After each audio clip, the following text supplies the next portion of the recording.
नमस्कार, सर्वांचे स्वागत आहे या आरोग्यदायी चॅनलमध्ये, जिथे तुम्हाला आरोग्याशी रिलेटेड सर्व माहिती डिटेलमध्ये देण्याचा प्रयत्न असतो।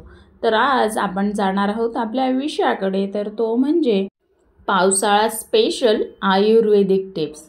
तर पावसाळा म्हणजे सर्दी, खोकला, अपचन, त्वचा विकार आणि सांधेदुखी यासारख्या तक्रारी वाढण्याचा हंगाम। या ऋतूमध्ये आपली पचनशक्ती आणि रोगप्रतिकारक शक्ती कमी होत असते, त्यामुळे आहार, विहार आणि जीवनशैलीत विशेष काळजी घेणं आवश्यक असतं। म्हणूनच मी आज तुमच्यासाठी हा खास विषय घेऊन आली आहे, तो म्हणजे पावसाळ्यातील आयुर्वेदिक टिप्स। तर आता बघूया आहार टिप्स। पचनशक्ती लक्षात घेऊन खायचं आहे। हलका, पचनास सोपा, उबदार असे अन्न तुम्हाला खायचे आहे। जड अन्न, थंड पदार्थ, फ्रीजमधलं अन्न जे आहे ते टाळायचं आहे। आले व हळदीचा वापर करायचा आहे। चहा किंवा जेवणात आलं व हळद वापरल्याने पचन सुधारते आणि रोगप्रतिकारक शक्ती सुद्धा वाढते। त्यानंतर आहारात तुपाचा वापर करायचा आहे। घरच्या साजूक तुपाचा मर्यादित वापर केल्यास पचन सुधारते। त्यानंतर उकळून घेतलेलं पाणी प्यायचं आहे। उकळलेले व कोमट पाणी पिल्याने विषारी घटक जे आहे ते शरीराबाहेर टाकले जातात। त्यानंतर भाजलेले किंवा वाफवलेले पदार्थ खायचे आहे। कच्चे व पाणीदार पदार्थ टाळायचे आहे। आता बघणार आहोत जीवनशैली टिप्स म्हणजे लाईफस्टाईल टिप्स। भिजल्यानंतर लगेच कपडे बदलायचे आहे। ओले कपडे त्वचा विकारांचे कारण ठरतात। पावसात भिजल्यास कोमट पाण्याने आंघोळ करायची आहे व त्यात थोडं संधव मीठ टाकायचं आहे, त्यामुळे थकवा कमी होतो। त्यानंतर योग व प्राणायाम करायचा आहे। अनुलोम विलोम, कपालभाती प्राणायाम केल्यास इम्युनिटी ही नक्कीच वाढते। त्यानंतर सकाळी लवकर उठायचंय, चालायचंय। सकाळी थोडं ऊन असतं, त्यामुळे चालणं आरोग्यास फायदेशीर ठरतं। झोपण्याची अशी योग्य नियमित वेळ ठेवायची आहे। पावसाळ्यात जडपणा येतो शरीराला, त्यामुळे 7 ते 8 तासांची झोप ही आवश्यक आहे। आता बघणार आहोत औषधी व घरगुती उपाय म्हणजेच हर्बल रेमेडीज। तुळशीचा काढा घ्यायचा आहे, ते ज्याच्यात तुळस, आलं, दालचिनी, काळी मिरी, गूळ घालून काढा तयार करायचा आहे व तो प्यायचा आहे। त्यानंतर सांधेदुखीवर निलगिरीच्या तेलाचा मसाज करायचा आहे। कोमट निलगिरी तेल लावल्याने आराम मिळतो। त्यानंतर रात्री झोपण्यापूर्वी हळद घालून गरम दूध प्यायचं आहे, ज्याच्याने रोगप्रतिकार शक्ती ही वाढते। त्यानंतर रात्री त्रिफळा चूर्ण कोमट पाण्याबरोबर घ्यायचं आहे, ज्याच्याने शरीर शुद्ध होतं। त्यानंतर अर्धा चमचा सुंठ गरम पाण्यात घ्यायचं आहे, ज्याच्याने पचन हे सुरळीत होतं। त्यानंतर त्वचा विकार व फंगल इन्फेक्शन पासून बचाव करण्यासाठी काय करता येईल ते बघायचं आहे। त्यात सर्वात आधी म्हणजे पावसातून जर आलेत, पाय भिजलेले असेल तर त्यामुळे बुरशी येऊ शकते।